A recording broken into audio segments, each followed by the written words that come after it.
Live from downtown Detroit, Local 4 News at 11 starts now.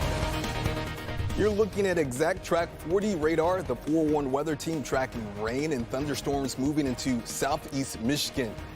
Thank you for joining us tonight.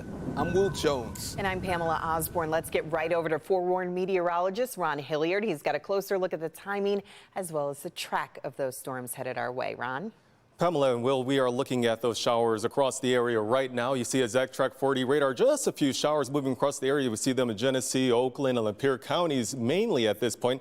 Let's zoom on in and get a little bit closer to some of these showers moving through the area. You see along I-75 as you get into the Clarkston and Holly areas, and some of those dropping some heavier rainfall around Flint. Now, at this time, we are just expecting maybe a rumble of thunder. Nothing that we're seeing tonight will be severe, but tomorrow some of the showers could have a chance of some gusty winds. Still below severe criteria, though. Clouds and radar moving across the area. You see those showers moving to the east at about 20 miles per hour. That's a loop right there since 8 o'clock. I want to show you what we can expect. All this moisture and these storms back off to the west still have to make their way through our area, and some of these have been a little bit on the stronger side. So for us, the best chance of those showers will be tomorrow morning. If you haven't seen them already, things clear on out around noontime, and then we will have a minor, very low chance of some showers later on. So again, right now we have that chance of some showers throughout the area. Temperatures right around the upper 50s to near 60 degrees. More coming up on what you can expect for your Sunday and the coming work week.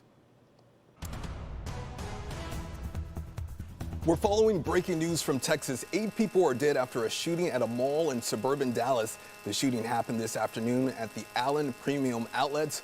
One resident who lives near the mall said he heard about 60 to 70 shots fired. Investigators say the gunman was shot and killed by police.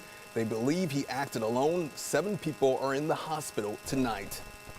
New at 11, the search is on for the suspect in a triple shooting on Detroit's west side. The shooting left 1 person dead. The gunman is still at large. Police say he is armed and dangerous. This all happened at a mobile gas station at West McNichols Road and Alpine Street. Jacqueline Francis has the update from the chief.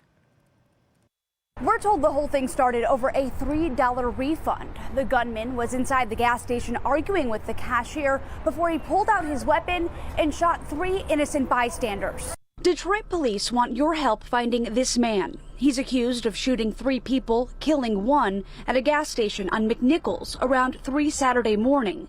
The suspect, seen here, had been fighting with the cashier. It appears to be over a refund or some type of a very small dollar amount, approximately $3 they were arguing about. The suspect took out his anger on 3 innocent bystanders. The cashier was not shot. Tragic, ridiculous, unnecessary situation. 3 patrons at 3 a.m. in a store.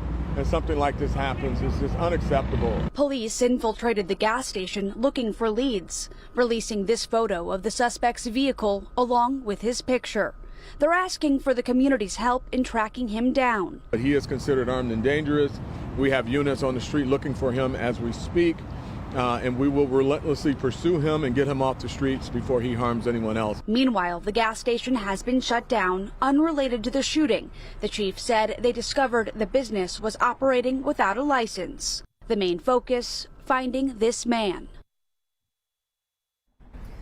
Just in from police tonight, there is a $1,000 cash reward for any information that moves this case forward. You can submit tips anonymously at Rewards TV.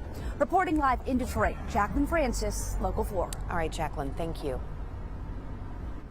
Michigan State Police are now investigating 2 deadly crashes on I-696 involving wrong-way drivers. The latest one happened early this morning in Southfield, killing the drivers of both vehicles. Tonight, the parents of Marvin Willis II are sharing their heartbreak. I still can't even believe that this has happened to our family. Maxine Willis prayed with her son, Marvin Willis II, before he left their Farmington Hills home last night. This morning, she had a police officer at her front door. It was unbearable when he said to me, "Are you Marvin's mother?" And I said yes. And he said, "Can I step in?" I knew it wasn't good. He collided with the wrong-way driver on I-696 near Greenfield Road in Southfield around 4:30 this morning. The driver responsible for the crash was also killed. He was a wonderful son. He was a wonderful friend. He was a God-fearing young man. This is the second deadly head-on crash on I-696 this weekend. On Friday, troopers tried to alert a wrong-way driver before his Jeep collided with the Chevrolet SUV on I-696 near I-94 in Roseville. The driver of the Chevrolet did not survive. Probably 97% of our traffic crashes would go away if people were more responsible behind the wheel. Slowing down, driving responsibly, not driving distracted, not driving impaired, not following too closely. As for Maxine and Marvin Willis Sr., this tragedy comes as they're fighting for the release of their son, Mario, who they say was wrongfully convicted in the death of a Detroit firefighter in 2008. Marvin was determined to do everything he could to bring his brother home. And can you imagine what it was like for us?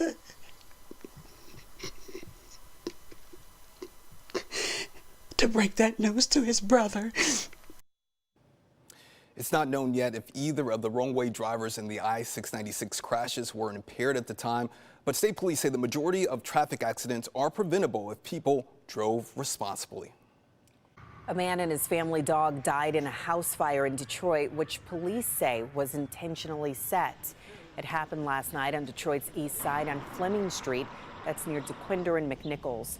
Police say the man and his partner had a fight at that home at some point last night.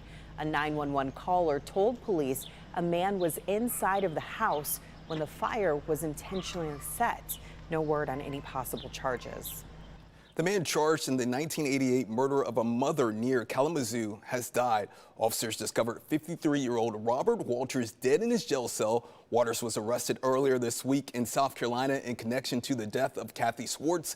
The 19-year-old was beaten, stabbed several times, and strangled to death with her 9-month-old daughter in her crib nearby. Investigators are working to determine how Walters died.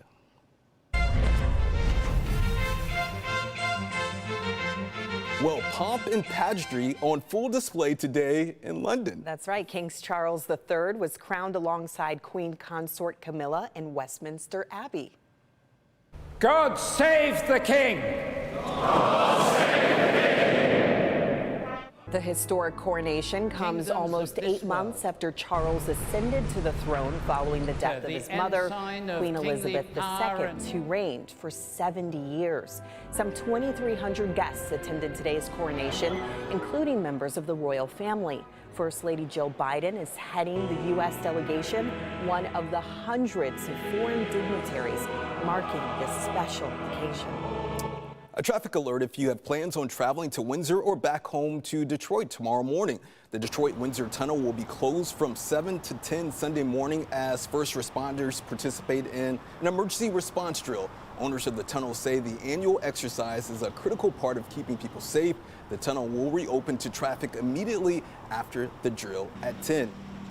If you still have COVID-19 at home tests, they could need to be tossed. Yeah, find out why thousands of tests are being recalled. Plus, here's Megan. It's the kickoff to Motor City Makeover, and we are at one Detroit neighborhood where the volunteers actually live next door. Why they believe this event is so empowering tonight.